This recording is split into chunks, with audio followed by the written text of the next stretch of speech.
ลูกไปลูกมาได้คู่หนึ่ง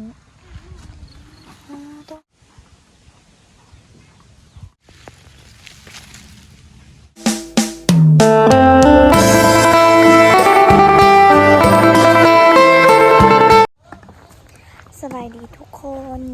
มื้อนี้กับเฮาสิมาอัปเดตผักที่เฮาปลูกให้ทุกคนได้เบิ่งเนาะทุกคนก็สิคิดว่าผักที่เปิ้นปลูกมันใหญ่แล้วหรือบ่เนาะทุกคน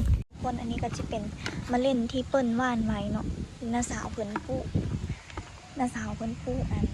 ใส่แถวนี้อันนี้ก็ผักปังทุกคนงามเกินคาดผักปังกับมะเขือยาวนี่เลยทุกคนผักหอมที่เราปลูกไว้อันก็จะเป็นผักโบบ้างยังเหลือครึ่งนึง อันนี้เป็นผลงานของไก่นะทุกคนนี่ให้ทุกคนเบิ่งถ้าทุกคนมาเบิ่งก็มาเบิ่งเฮาสิลูกเอามือไว้กินนะทุกคนดีกว่าปะให้ไก่กินไก่เฮาบ่ได้กินแต่ไก่ข้างบ้านเพราะว่าเฮาบ่ได้อ้อมแยงเลยและเฮาไปเฮ็ดสวนอยู่พุ่นแม่เพิ่นรับเพิ่นไปเฮ็ดสวนอยู่พุ่นแล้วมองนี้ละปลาไว้มองนี้นะสิปลูกเป็นพวกที่แบบงูบ่กินหานะเปิ้นสิปลูกกระเจี๊ยบใส่เปิ้นสังเกตเบิ่งว่างูน่ะบ่กินกระเจี๊ยบเปิ้นสิปลูกกระเจี๊ยบแทนพวกบัวพวกหอมนี่อันศัตรูสัตว์อันมาตอดกินไก่นะไก่ตอดจำเงาเลยทุกคนเปิ้นก็เลยสิลูกเอามือไว้กินดีกว่าปลาไว้ให้ไก่กินนะมันก็งามอยู่เด้แหละทุกคนกำลังต้นใหญ่ๆอันนี้ก็เป็นตาเสียดายขนาดไก่กินเบิด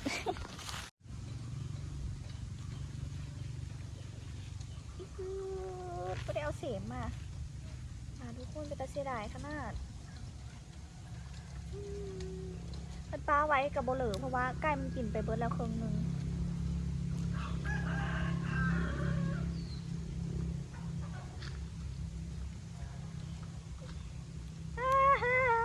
มันอุตส่าห์งามเอ้ยจะย้ายไปปลูกที่นู่นกันตรงนี้มันมองนี้ปลูกโตที่ไก่กับโบกินนะนี่สิย้ายไปปลูกเหรอ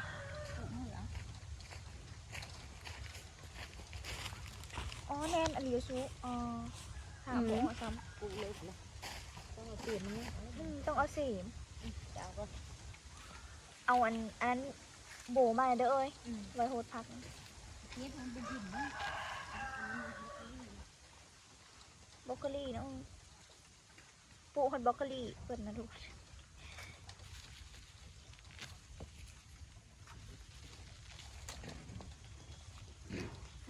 สวยๆทั้งนั้นเลย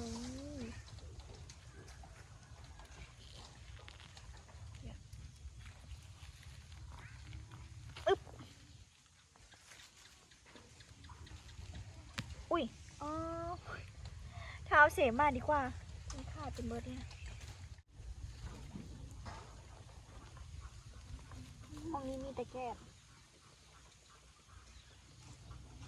พักดินไว้2-3 มื้อแล้วก็สิปลูกกระเจี๊ยบต่อไงดินตาแดด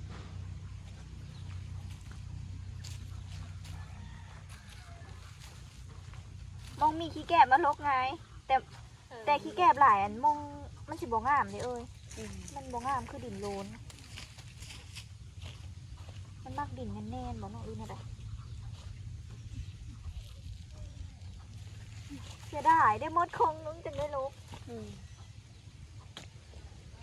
ปูตอมสิติดที่ว่าผักติดปะเริ่มได้มาหดน้ำได้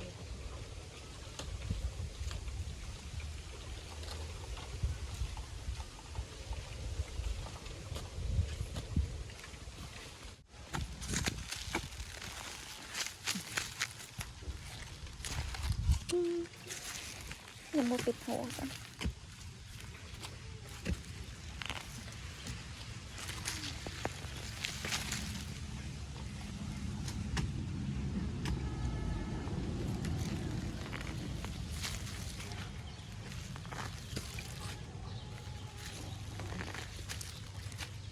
ปลื้ดมากกินของหมูเสยเด้อเพิ่น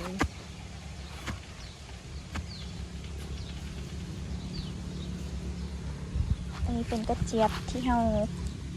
อ้อมเบิดคู่อันเลย อันนี้ผักกาดซ้อม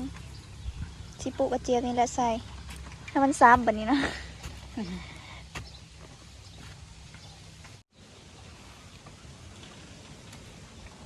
ผิวน้องโบเนาะเอาตาลงมา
ปลาดิ่งเบอร์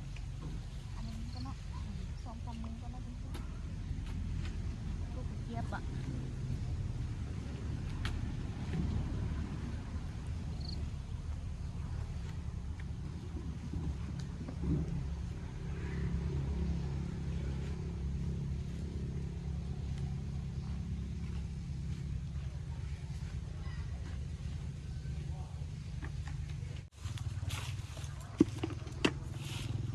หอมเหมือนกำลังเขียว เริ่มเป็นใบ ก็โลข้าวหอมต่อ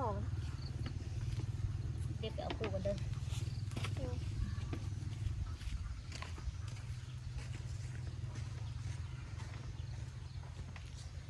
มันยังน้อยๆอยู่เลย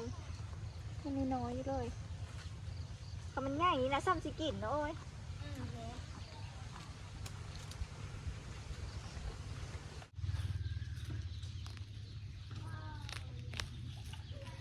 ต้องหอมยังน้อย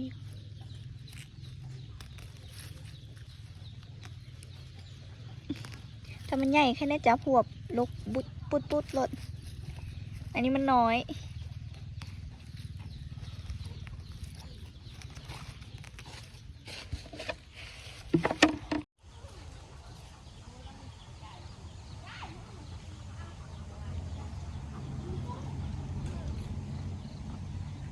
กบน้ำยังบ่เบาเนาะยังบ่ให้น้ำจะกระเทียม มันดีหน่อยตีแหงได้ลงไป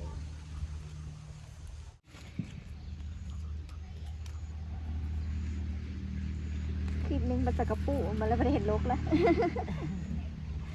ชีคือสีนมทำไมตัวเร็วจัง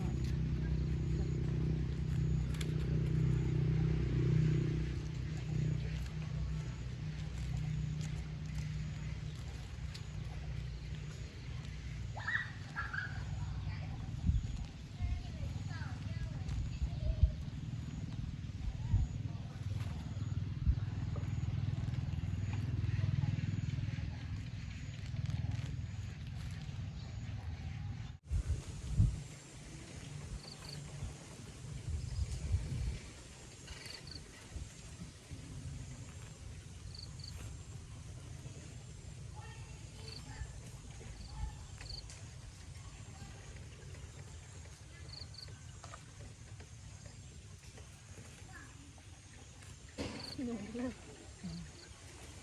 ต้นตอดใบมันก็เนาะตอดจำง่ายมันคน มั ยื น น ก็สิว่าป้าดแสบขนาด อาหารมันอาหารเสริมตรงนี้กินข้าวแล้วกินพัก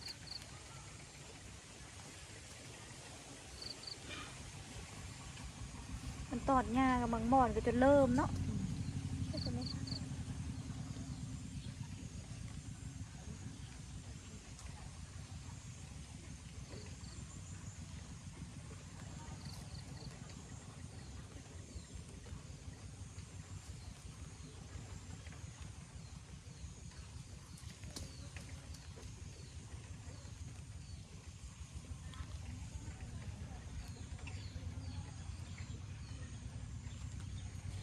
ลูกไปลูกมาได้คู่หนึ่ง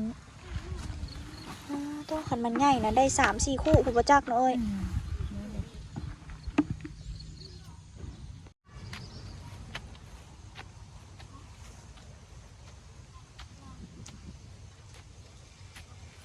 โอ้ยาวอยู่ได้ฮัก5 พักนี่นะเนาะคุ้มพื้น